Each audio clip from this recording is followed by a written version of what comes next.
Silvia Miriam Pfeffer Salleres. Nacida en 1955, Lima, Perú, empresaria de orígenes judíos abocada al rubro inmobiliario, estuvo casada con Marco Antonio Bracamonte Mantilla, con el cual tuvo 2 hijos, Eva Lorena Bracamonte Pfeffer y Ariel Rodrigo Bracamonte Pfeffer.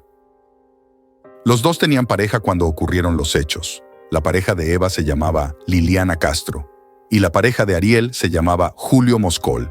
La información es importante para entender el caso. La disputa familiar empezó muchos años atrás. Enrique Pfeffer Rothstein, nacido el 10 de marzo de 1924 en Polonia, se dedicó al negocio inmobiliario, obteniendo así millones de dólares. Fundó 2 empresas llamadas Sideral y Cosmos. Enrique tuvo 5 hijos, de los cuales 4 de ellos eran de su compromiso con Leoni Herrera, y la 5ª hija fue Miriam Pfeffer, que fue producto de una relación extramatrimonial con Clorinda Eva Salleres.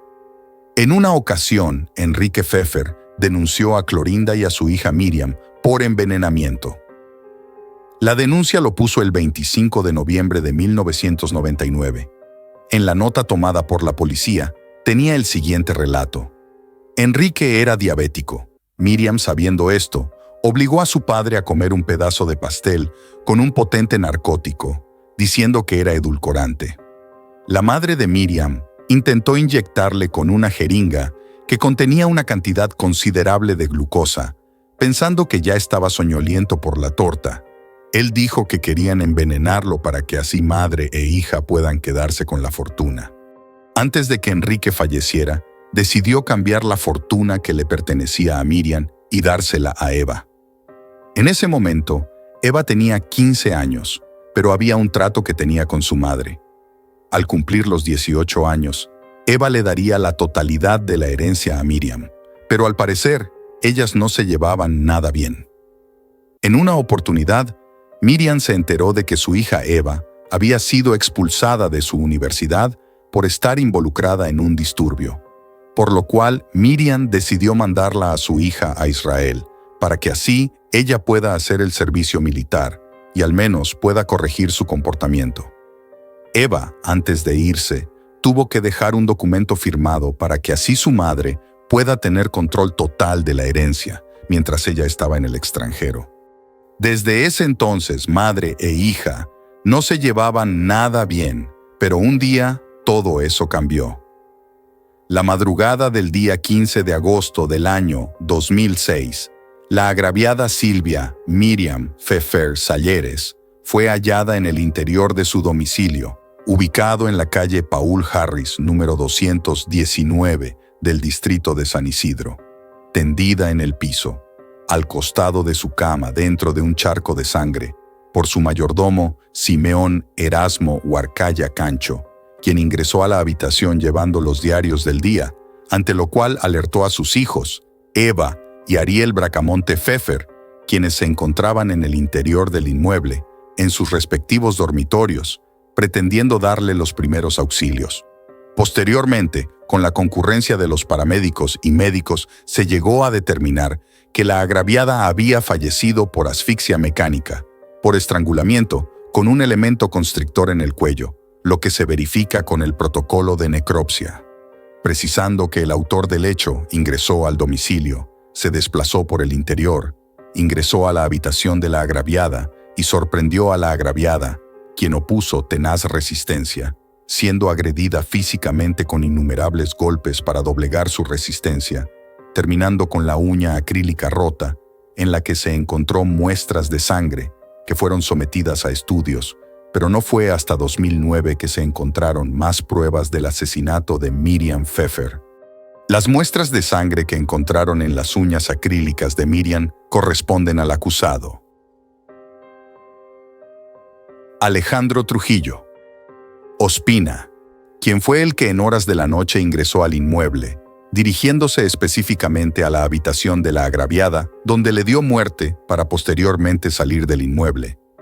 Que el accionar de dicho acusado fue facilitado por un miembro de la familia, puesto que conocía el movimiento de la casa, las medidas de seguridad, así como los horarios en que los ocupantes del inmueble se retiraron a descansar, que Trujillo Ospina fue contratado por la acusada Eva Lorena Bracamonte Pfeffer en contubernio con la acusada Liliana Castro Manarelli, quienes habrían acordado asesinar a la agraviada para apropiarse de su dinero, además de la herencia que recibiría de su abuelo Enrique Pfeffer Rothstein, quien en su testamento incluyó a la acusada Eva Lorena Bracamonte Pfeffer como heredera del tercio de libre disposición, pero que en realidad estaba destinado a su hija, Silvia Miriam Pfeffer Salleres.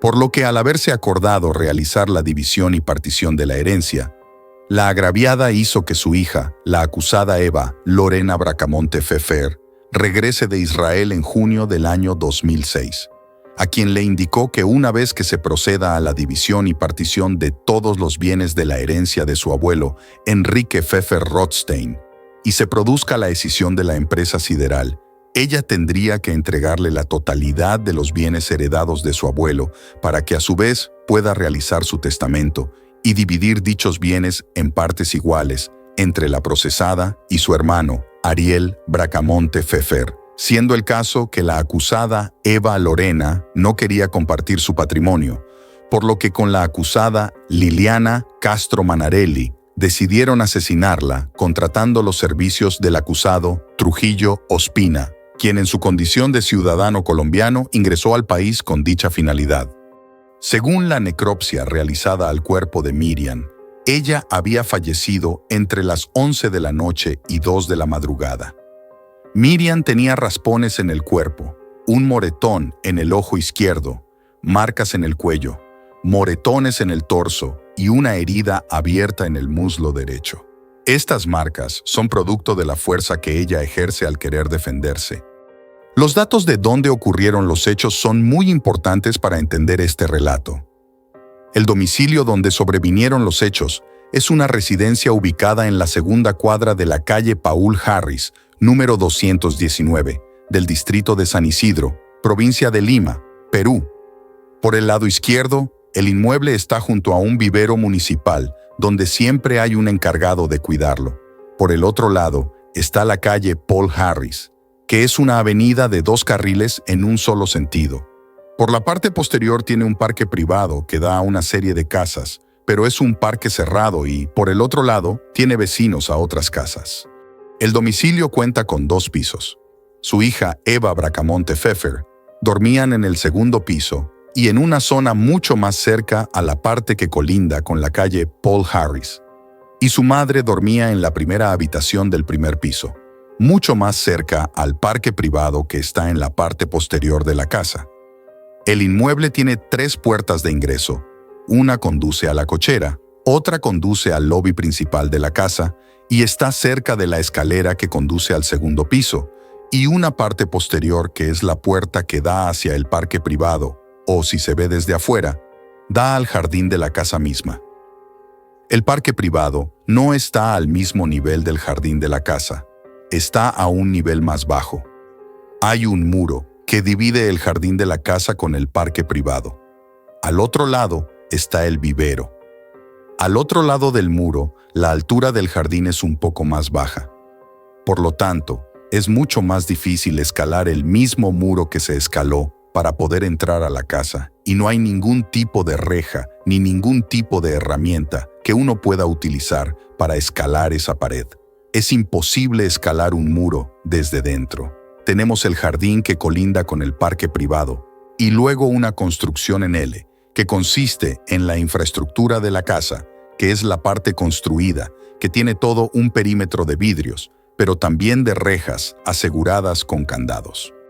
En la declaración tomada por la policía, Alejandro Trujillo Ospina, el acusado reconoce haber dado muerte a la agraviada Miriam Pfeffer Salleres. El acusado Trujillo Ospina sostiene que el móvil para ingresar a la casa de la agraviada, Silvia Miriam Pfeffer Salleres, fue el robo, que para ello ingresó al inmueble de la calle Paul Harris, en el distrito de San Isidro, escalando la reja del parque privado, luego la pared posterior del mencionado inmueble y finalmente ingresado al dormitorio de la agraviada por la ventana del baño.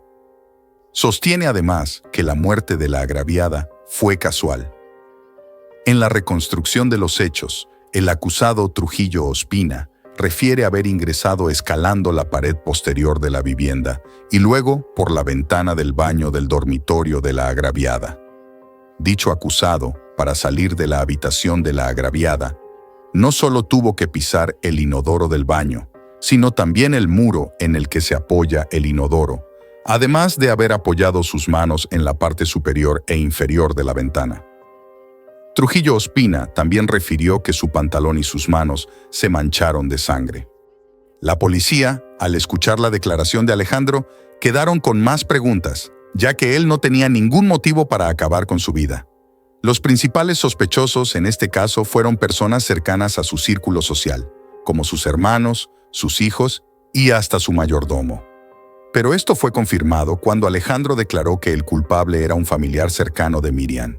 En ese momento la policía vio que la hija de Miriam tenía motivos para asesinarla.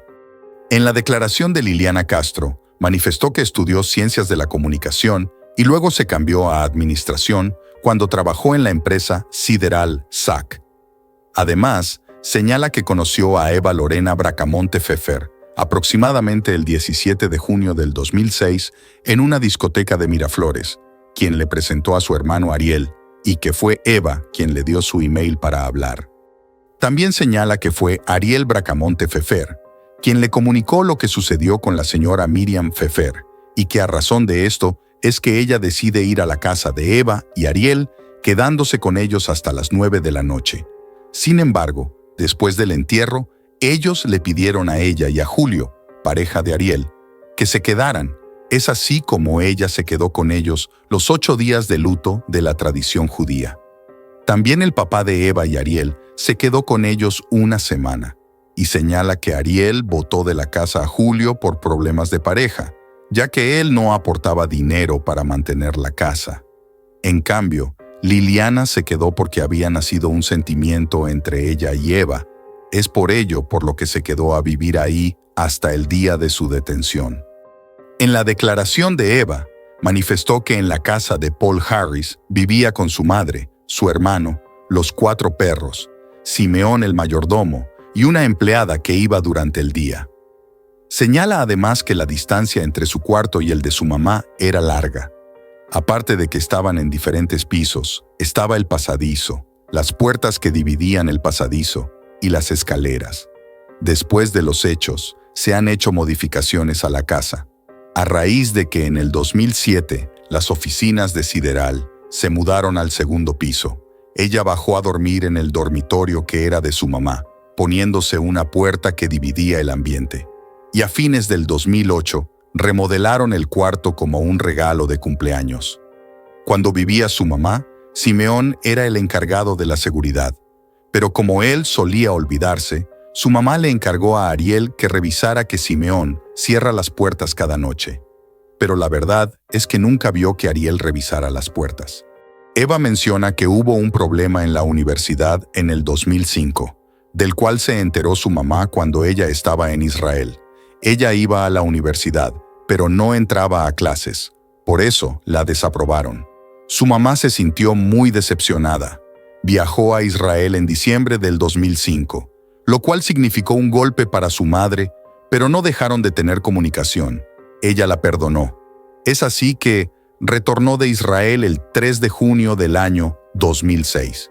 El primer mes descansó, se dedicó a estar con su mamá, a reencontrarse con la vida que había dejado, porque allá había estado viviendo en un kibutz, con trabajo comunitario y techo fijo. Y después decidió enrolarse en el ejército, y cuando la aceptaron, se lo comunicó a su madre por teléfono. Eso fue en el mes de mayo del 2006.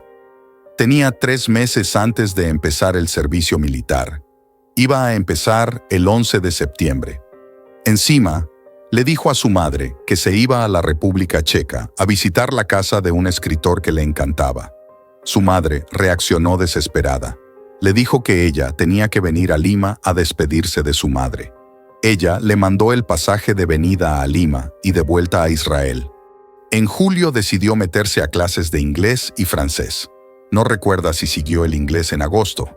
pero sí continuó con el francés.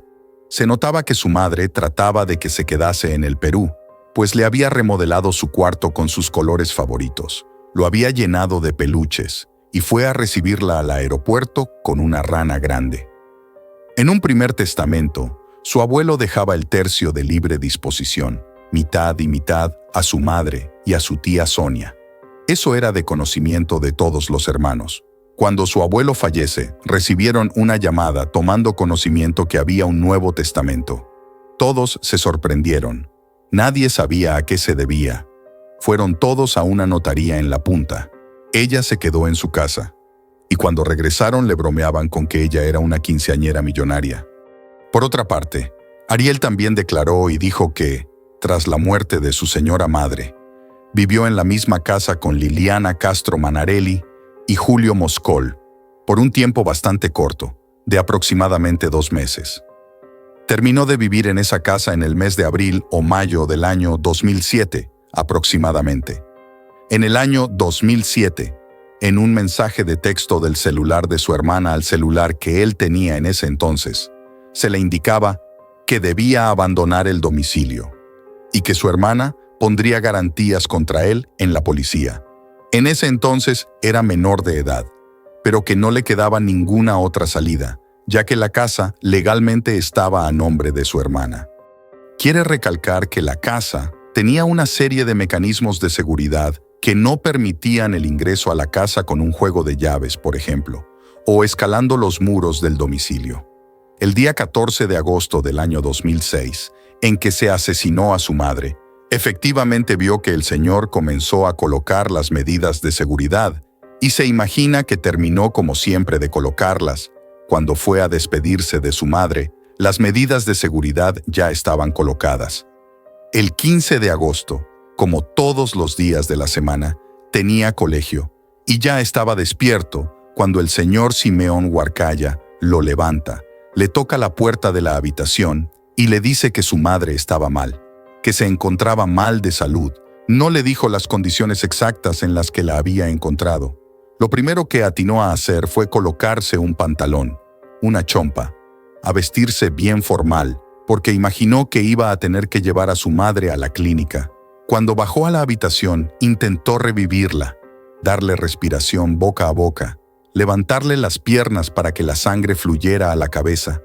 En ningún momento pensó que su madre podría haber sido asesinada. El paramédico llegó. Él pensó que su madre podría haber sufrido un simple adormecimiento o se hubiera desmayado y que la sangre hubiera podido ser producto del vaso roto que estaba en la habitación. Sin embargo, se enteró por el paramédico que su madre ya había fallecido.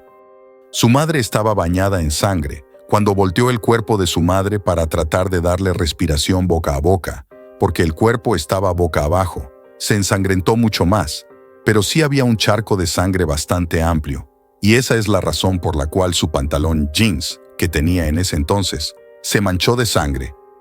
Vio que los peritos, especialistas de la policía, recorrieron distintas zonas de la casa. Incluso subieron a la azotea para ver si es que había rastros o huellas dactilares o pisadas de alguien que pudiera haber ingresado por alguna parte extraña que no sea la puerta principal de la casa. Sin embargo, no hubo absolutamente nada. El señor Simeón Erasmo Huarcaya Cancho, en horas de la noche, cerró absolutamente todo, como lo solía hacer, sobre todo porque su madre tenía un carácter muy fuerte, y si se levantaba y se daba cuenta que estas medidas de seguridad no habían sido colocadas, iba a saltar contra Simeón y le iba a llamar la atención. Absolutamente todo estaba colocado. Aparte, no eran solamente las medidas de seguridad que separaban la casa del exterior, sino también que el área más privada de la casa, es decir, la parte derecha del primer piso, junto con las habitaciones del segundo piso, tenían otras medidas de seguridad. Una persona que hubiera podido tener un juego de llaves o que hubiera podido violar las primeras medidas de seguridad de la casa, por las medidas de seguridad que habían, no hubiera podido tampoco pasar del garaje a la cocina, porque entre la cocina y el garaje había otra puerta con 2 cerrojos, uno superior, uno inferior, y el pestillo de seguridad, que se coloca en cualquier chapa y aparte un ventanal que tenía estos cerrojos, que se ajustan para que las ventanas no puedan ser abiertas hacia los costados. El abogado defensor del acusado Alejandro Trujillo Ospina, doctor Máximo Alfonso Altés Navarroja, ha señalado que su patrocinado acepta ser el autor del homicidio de Miriam Pfeffer Sayeres, pero no reconoce haberlo hecho por encargo, con ánimo de lucro, ni ser un sicario internacional, que la acusación fiscal se basa en artículos periodísticos, tanto nacionales como internacionales, y en la información proporcionada por la llamada Gloria Vanegas, habiéndose acreditado que la verdadera suegra de Trujillo Ospina es Alba Cecilia Rojas Puertas, que Gloria Vanegas llamó en junio del 2008, pero recién en enero del 2009 le dijo al policía Reinaldo Choque que la había asesinado por encargo de la hija, que en el expediente de Salta, Argentina, aceptó que le pertenecía el correo electrónico Demonio Residente, aconsejado por su abogado, por cuestiones de estrategia, con la finalidad de obtener una sentencia, pero que fue torturado y confinado 2 meses para que admitiera hechos que no son ciertos. De otro lado, señaló que en la diligencia de reconstrucción no se colocó en el baño frascos y botellas para que pudiera demostrar cómo salió. Que si bien toda su vida ha estado viviendo al margen de la ley, no tiene antecedente por delito de homicidio calificado. Poco después se contradijo, diciendo que no había sido ella, y que simplemente había ingresado a la vivienda para robar. También dijo que él había ingresado al domicilio, saltando una reja que no existía, ya que la casa de Miriam tenía solo paredes, y no rejas. El asesino tuvo que saltar las casas de los vecinos para dar con la casa de Miriam. El ingreso de Alejandro fue facilitado desde dentro de la casa. Ingreso por la parte frontal de la casa, más específicamente por la puerta de la cochera que al parecer se encontraba abierta. En el día del juicio de los hermanos Bracamonte, Eva salió a decir que ella era responsable de la muerte de su madre, que ella había dejado la puerta del garaje abierto y que por ahí el asesino ingresó a acabar con la vida de su madre. Pero todo esto fue pura coincidencia, ya que 1 año después de la muerte de su madre, Eva, y su pareja Liliana viajan a Argentina. A toda esta polémica se suma su hermano Ariel, diciendo que su hermana por dinero había mandado a matar a su propia madre, pero esto no tiene mucha lógica, ya que la herencia ya la poseía. Otra prueba del asesinato fue que Eva recibió una llamada de parte de su madre en la noche en que sucedió el hecho. Al parecer fue Alejandro quien la llamó, diciendo que el trabajo estaba hecho, y todas las pruebas salieron a la luz el día del juicio. El 18 de agosto de 2009, el fiscal a cargo del caso sentenció a Eva Bracamonte, Liliana Castro y Alejandro Trujillo por homicidio, calificado por lucro. El 9 de septiembre, Eva y Liliana se entregan a la justicia por la orden de captura. Fueron trasladadas al penal de máxima seguridad de Chorrillos. En el 2010, Alejandro Trujillo fue extraditado de Argentina y fue trasladado al penal de Miguel Castro en Canto Grande.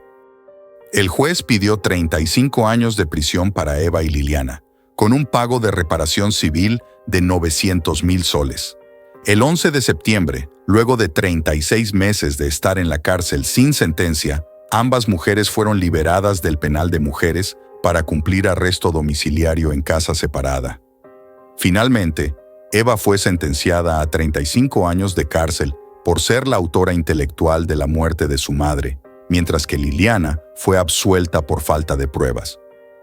Por otro lado, Alejandro Trujillo también recibió 35 años de cárcel. En el 2013, Eva pide que se anule el fallo anterior, y el 25 de septiembre, la defensa de Eva pide al juez investigar más a fondo a Ariel Bracamonte, ya que él fabricó pruebas falsas contra su hermana. 2 días después, el juez declara nula la sentencia anterior y dice que tiene que haber un nuevo juicio, y hasta entonces Eva quedaría en libertad. En el 2013 salen a la luz estos mensajes en donde dicen que Ariel fue el último en salir de la casa la noche del asesinato. Era un mensaje en específico donde le decía a Julio Moscol que iría a verlo, enviado a las 11:45, cuando el hecho sucedió entre las 8:30 de la noche y la 1 de la mañana. Ariel en el juicio también dijo muchas cosas durante las declaraciones, pero esto fue desmentido por su padre. Él dijo que con su madre se llevaban muy bien, que su homosexualidad no afectó en la relación con su madre, pero hasta la misma Eva desmintió diciendo que no fue así. Miriam había encontrado a Ariel con otro hombre, y producto de esa discusión habían peleado, y Eva lo tuvo que consolar. En el 2015 se realizó un nuevo juicio en donde dejan en libertad a Eva Bracamonte, y luego de esto, ella decide sacar una nueva nacionalidad e irse del país rumbo a España. Ese mismo año, un nuevo juicio, basado en que Eva y su padre tuvieron una orden de captura por no ir a declarar por la pregunta de Ariel Bracamonte, que dice que su padre lo difamó diciendo que Ariel es el autor del crimen. Para ponerlos en contexto, hubo una serie de mensajes que le llegaron y que el padre de Ariel se encargó de difundir en los cuales se le inculparía del crimen. Lo que hizo Ariel fue decir que Marco Bracamonte editó un video llamado Anónimo Perú, donde se revelan llamadas y mensajes entre Ariel y Julio Moscol, en donde dicen que Ariel es el autor del crimen. En el 2019, Eva sacó un libro contando todo lo que tuvo que pasar. El libro se llamaba Más allá del muro y contó un poco del cómo se encontraba en aquel entonces y por qué se fue de Perú rumbo a España. Hasta la actualidad, el sicario Alejandro Trujillo no reveló el nombre de quien lo contrató para acabar con la vida de Miriam Pfeffer, dejando así este caso inconcluso hasta el día de hoy.